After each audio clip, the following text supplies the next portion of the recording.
Hello everyone and welcome to another video. Now this is a GeForce 300 series graphics card. Imagine if you asked for a 3000 series GPU and then you open this 300 series GPU on Christmas morning. Okay, seriously though, the 315 here cost me next to nothing, and although it can't play modern titles unless you intend to use a cloud gaming service of course, I was curious to see what it could do with games that came out around the same time as this GPU or before it. Was it any good back in its day?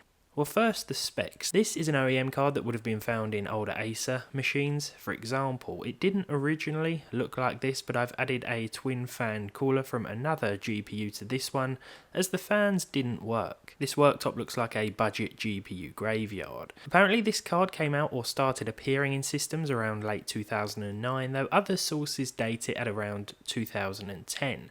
We'll be focusing on games from around that time period. So from the testing, I have some pretty bad news. It turns out that this graphics card is pretty bad. It's not terrible, but we are limited to 720p or 800 by 600 in most instances.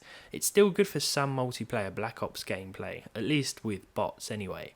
I am recording internally with Afterburner today, which is quite CPU intensive, but because our processor is barely being used, the recorded gameplay is pretty much identical to what you can expect if you were gaming on one of these. Black Ops is playable to some extent, though there will be dips to the high 30s and sometimes even lower. Now Crysis 2 came out around mid-2011, so a year or so after this card, and to my surprise the game runs with 30 plus FPS. We did have to resort to the blurry mess that is 800 by 600, but I wasn't expecting more than a few frames per second, so it did pretty well here. As you can see from the frame time graph, this gameplay was about as smooth as the surface of a cheese grater, but it was bearable a lot of the time.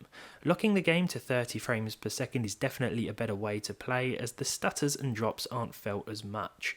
But let's move on to Crysis 2's predecessor, the OG Crysis from 2007.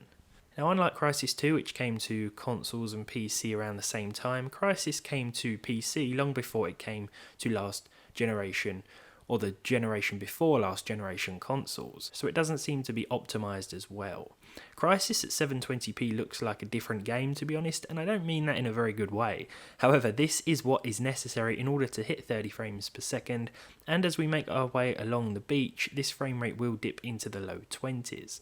I guess if you bought a system back in 2010 with this graphics card inside, it was likely intended more toward general everyday users, and those who just wanted to maybe play a bit of The Sims or something on the side and maybe get blisteringly fast frame rates in Minesweeper.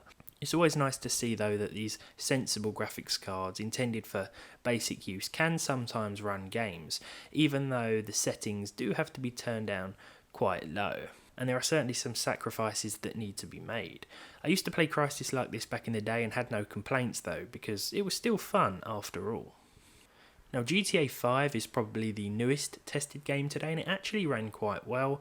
This is from 2013 on consoles and 2015 on PC, so it's at least 5 years younger than the GeForce 315. 720p and even 800 by 600 was a bit much though, and although any settings meant an in-game crash after about 10 minutes of constant play, we were able to hit at least 30 frames per second at 50% of 720p, so 640 by 360. Surprisingly, this resolution doesn't look as bad as it sounds, even with all the graphical options turned right down. The crashing problem didn't seem to go away though, which could be problematic for anyone looking to play for longer than a few minutes at a time, which is probably all of you. Mafia 2 from 2010 also did alright, albeit at 800 by 600. I think we could have gotten away with 720p in some of the missions, particularly in those ones where there's not as much occurring, but there were parts of the game, like the opening here, that caused some significant frame drops, and this was only resolved with a resolution drop to less than 1280 by 720.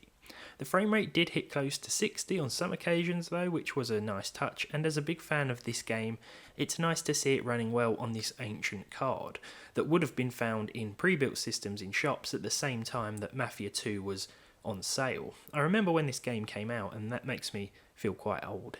The Elder Scrolls Oblivion never usually gives me issues with older hardware, and that doesn't change here.